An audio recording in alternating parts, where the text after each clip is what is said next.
और चलिए अपना हिमाचल में आगे बढ़ते हुए रुख करते हैं बड़ी जानकारी का। बड़ी और अहम जानकारी, सिरमौर के शिलाई में प्रियंका गांधी वाड्रा की रैली है। परिवर्तन प्रतिज्ञा रैली लगातार प्रियंका गांधी वाड्रा कर रही हैं प्रदेश में। ओपीएस, रोजगार, महंगाई से देंगे राहत।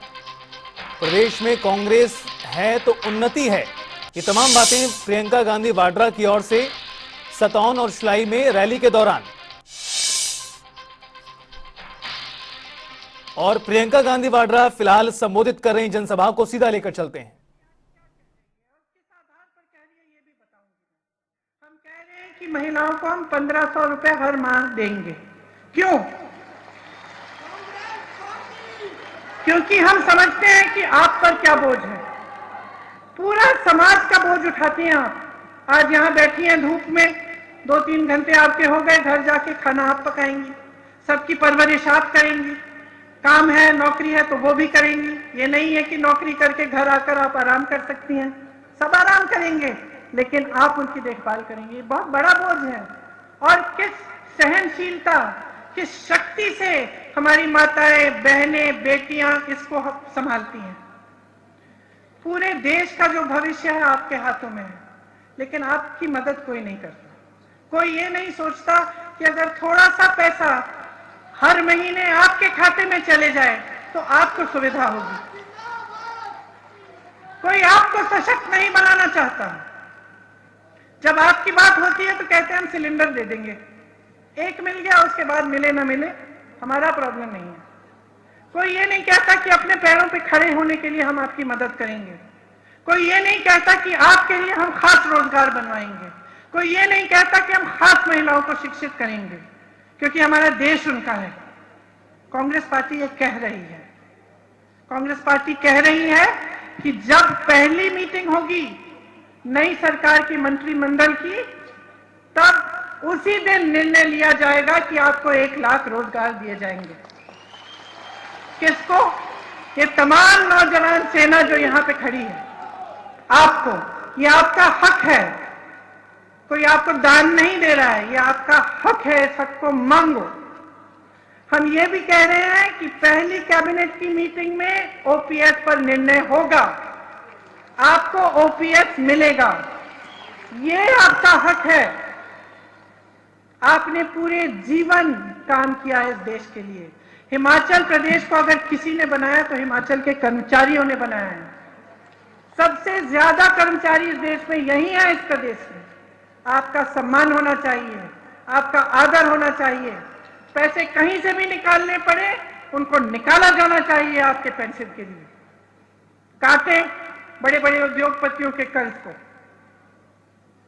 यही सच्चाई है कि कांग्रेस पार्टी आपके लिए काम करना चाहती है। हमने निर्णय लिया है कि हर विधानसभा में कम से कम 4 पाठशालाएं बनाएंगे इंग्लिश मीडियम, ताकि शिक्षा को एक और शक्ति मिले आपके प्रदेश में।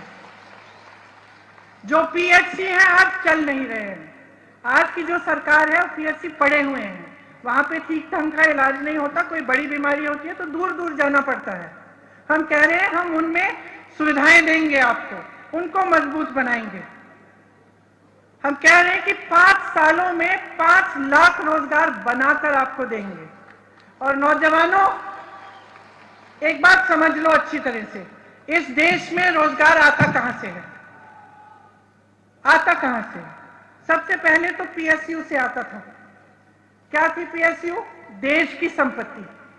जो बड़ी बड़ी देश की सरकारी कंपनियां होती हैं, जिसमें सरकारी कंपनी आपको नौकरी देती थी, यहां से बहुत रोजगार आते थे। आज भाजपा की सरकार ने क्या किया है? कहते हैं गरीब के लिए चला रहे हैं ना सरकार। सच्चाई क्या है? जहां से सबसे ज्यादा रोजगार मिलता था गरीबों को, उन्हें अपने बड़े बड़े उद्योगपति मित्रों को तमाम पीएसयू बेच दिए। रेलवे बेचने की कोशिश, हर चीज को बेच दिया है। तो जो एक जगह थी जहां से रोजगार मिलता था, उसको तो बेच दिया अपने मित्रों को। अब दूसरा रोजगार कहां से आता था? छोटे छोटे व्यापार से। यहाँ पे मैं देख रही थी काफी दुकानें हैं, छोटे व्यापार हैं। ये इस देश की रीढ़ की हड्डी है। इस देश के जो छोटे व्यापारी हैं, जो छोटी छोटी दुकानें चलाते हैं, छोटे छोटे अपने बिजनेस करते हैं, इनको क्या किया इस सरकार ने?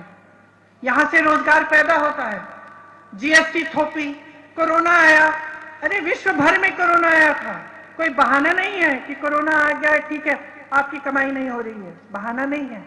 बाकी देशों में जब कोरोना आया तो छोटे व्यापारियों को मजबूत करने के लिए तमाम ऐसी सुविधाएं दी गई, यहां कुछ नहीं दिया गया। यहां कोरोना आया, आपको पीपी किट का घोटाला मिला, लेकिन आपको कोई मदद नहीं मिली जो छोटे व्यापारी हैं। तो यहां से रोजगार बनता था, यह भी कम हुआ। तीसरा, जैसे मैंने कहा, सरकारी नौकरियां, अब सरकारी नौकरियां 63,000 खाली पड़ी हुई है। क्यों? क्यों? अरे पद खाली है, नौजवान खाली है, उसे पद दो ना, क्यों नहीं दिया? तो ये परिस्थितियां हैं। सच्चाई ये है कि अगर आपके लिए रोजगार बनाने की नीयत होती तो ना पीएसयू बेचे जाते, ना आपको छोटे दुकानदारों को, छोटे जो व्यापारी हैं, ना उनको जीएसटी द्वारा दबाया जाता, या दूसरी जो कोरोना आई तो उनकी मदद होती, और ना ये सरकारी पद खाली रहते। तो आगे आप क्या चाहते हैं? अब आप ही मन बना सकते हैं। हम तो आपको समझाने की कोशिश करते हैं, आपको बताने की कोशिश करते हैं, लेकिन विवेक आप में है, हमेशा रहा है। और मेरी दादी जी हमेशा कहती थी कि जनता का विवेक सर्वोपरि है। अगर आपने इस चुनाव में किसी और को चुन लिया तो मैं कहूंगी कि वो भी आपका ही विवेक है, आप सीखोगे अपने अनुभव से, आप देखोगे कि क्या होगा। तो 5 साल बीत गए, 5 सालों में आपने देखा इस सरकार ने आपके लिए क्या किया। आगे 5 साल आने वाले हैं, क्या आप 5 साल और व्यर्थ करने के लिए तैयार हैं? बताइए। सुनाई नहीं दे रहा? नहीं ना।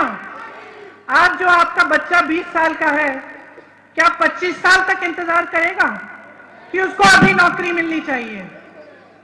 जिसको आज पेंशन देना चाहिए, क्या वो 5 साल इंतजार करेगा? जिसको आज 1500 रुपए प्रति माह मिलने चाहिए, क्या वो